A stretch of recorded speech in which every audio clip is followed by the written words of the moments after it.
बड़े शर्म की बात है कि डीएसपी साहब यह बात करें कि वो लड़की अपनी मर्जी से गई। शायद उनका घर में बान बेटी ना होगी, बहू बेटी ना होगी, उन्हें जब इतनी बड़ी बात हुई है। जिस मामले में शरेआम औरतों को नंगा करके घुमाया जा रहा है, उस मामले पर अभी तक कोई कार्रवाई नहीं है। तो हम कैसे आस लगाएं कि प्रशासन से और इस सरकार से ये तो हमारी 14 साल की बेटी और ऊपर तक प्रशासन उन दरिंदा का साथ देने लग रहा है। क्या केवल रोहतक के अंदर या फिर तमाम हरियाणा के अंदर केवल यही लोग हैं कि जिनका जमीर जिंदा जिन्हें नूर लग गया 14 साल की 9 साल की बेटियां के लिए गलत होने लग रहा है। कोई लड़कियों की इज्जत नहीं बची है। बड़े शर्म की बात है। मैं कहना चाहूंगी कि एक माँ बाप दुखी होकर ना, क्योंकि इस देश में न्याय प्रक्रिया नहीं है, दुखी होकर ना एक माँ बाप जब यूं कहे कि हमारे घर में बेटी ना पैदा हुआ, बच्चे का बस की बात नहीं लगी। इसे ना पहला फुसला कर कहीं ले जाएगा और फिर इतने दरिंदे मिलकर उसके साथ ऐसा दुष्कर्म करा। सरकार और प्रशासन को सीधी चेतावनी भी है ये, यदि ऐसे ही दुष्कर्म हर रोज होते रहे तो एक दिन ऐसा काम। मेरे बड़े बुजुर्ग है, मेरे युवा भाई सभी ने मेरा हाथ जोड़ के राम राम। देखिए मामला तो मतलब ऐसा है कि मजबूर हो रहे हैं सारे, क्योंकि हर रोज ऐसे कांड होने लग रहे हैं और कानून तो पता नहीं कहाँ सोया है, सरकार पता नहीं कहाँ सोई है, बल्कि सरकार के लोग उल्टा, मैं कहना चाहूंगी कि जो गद्दिया पर बैठे वो लोग ये कारनामे कर रहे हैं। इस देश को इतना बड़ा सम्मान देने वाले, मैं कहूँगी इस देश को इतना बड़ा सम्मान दे रहे, जो मेडल दे रहे, वह लोग सुरक्षित नहीं है। हमारी बहन बेटी सुरक्षित नहीं है। तो यह तो हमारी एक छोटी सी नाबालिग बेटी थी, नाबालिग मेरी छोटी सी बेटे थी, जिसने मतलब किसी तरह की कोई नॉलेज भी नहीं होती इस उम्र में। बड़े शर्म की बात है कि डीएसपी साहब यह बात करें कि वो लड़की अपनी मर्जी से गई। शायद उनका घर में बान बेटी ना होगी, बहू बेटी ना होगी, उन्हें जब इतनी बड़ी बात हुई है। 14 साल की उम्र में उस नाबालिग बेटी ने उस छोटी सी बाण ने क्या बेरा था। 5 साल की लड़कियां ने बहला फुसला कर ले जाना है। 9 साल की हमारी बेटियां के लिए, हमारी बाणा के लिए बलात्कार हुआ है, उन्हें बहला फुसला कर ले जाओ तो क्या वो अपनी मर्जी से जाना? किसे नाबालिग बेटी का माइंड डाइवर्ट करके न और उसको ले जाया जाओ। और बड़े शर्म की बात है कि अभी तक कोई कार्रवाई नहीं हो रही है। होटल का जो मालिक है, जो काम प्रशासन वाले जो अधिकारी हैं उन्हें करना चाहिए, वो काम तो वो कर नहीं रहे, और जो काम उनको नहीं करना चाहिए। सभी के घर में बान बेटी होती है और जब पोस्को एक्ट लगा उसके तहत तो किसी को मतलब ये कानूनी अधिकार भी नहीं है कि किसी नाबालिग लड़की का नाम वगैरह, गांव का नाम ये उछाला जाए, और फिर भी वो लोग ये कर रहे हैं। उन्होंने इस मामले की जांच करके ना उन दोषियों को सारी फुटेज होटल के अंदर मिलेंगी। कोई ऐसा होटल नहीं है कि जिसके अंदर कैमरे नहीं होते।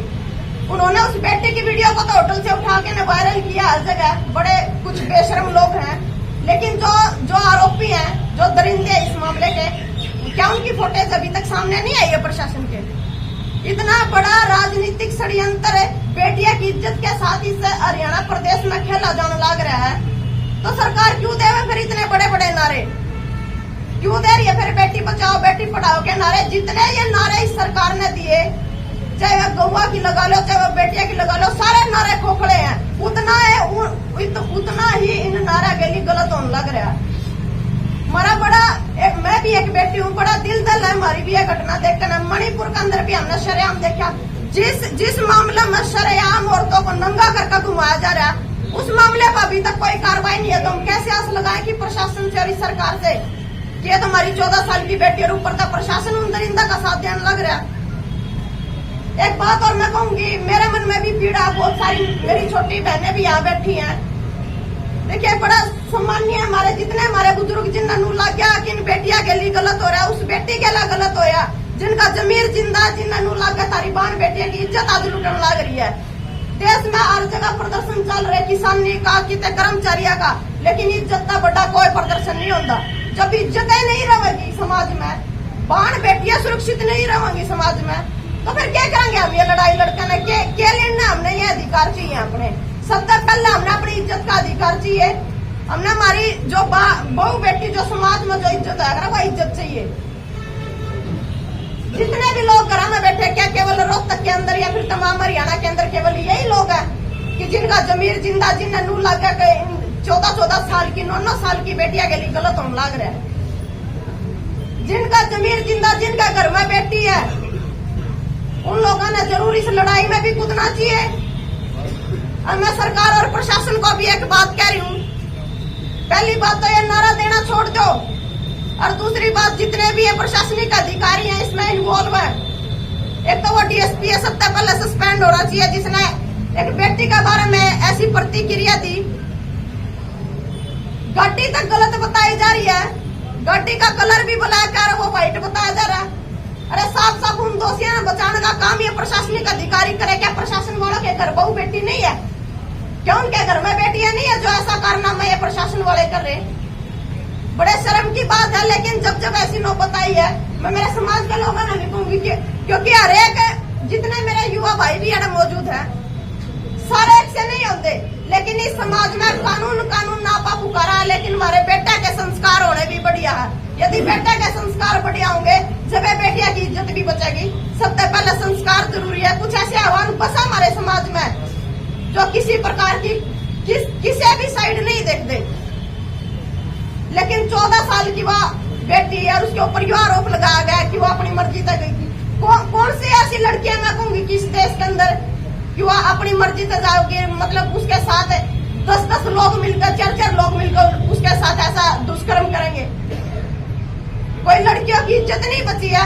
बड़े शर्म की बात है। मैं कहना चाहूंगी कि एक माँ बाप दुखी होकर ना, क्योंकि इस देश में न्याय प्रक्रिया नहीं है, दुखी होकर एक माँ बाप जब कहा कि हमारे घर में बेटी ना पैदा हुए, क्योंकि आज समाज में इसे कारनामे हो जाता तो दंड देने का कोई विधान नहीं है, ना कानून ना दंड देने का विधान समाज को छोड़ा। और समाज की तो गुहार लगाओ तो कानून कोई सुनवाई नहीं कर रहा किसी की।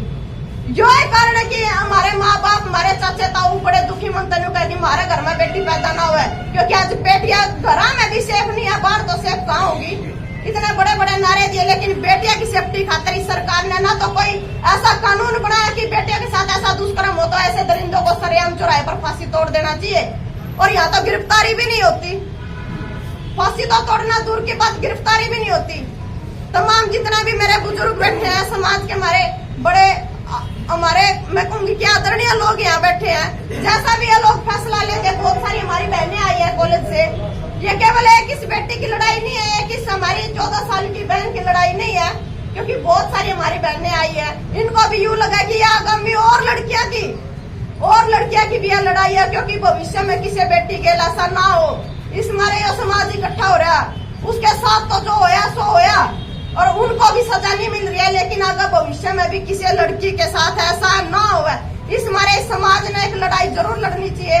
जो लोग ये न्यू सोचे, भाई विकास ने भी बताया कि जो लोग न्यू कहे कि वो अपनी मर्जी से गई थी,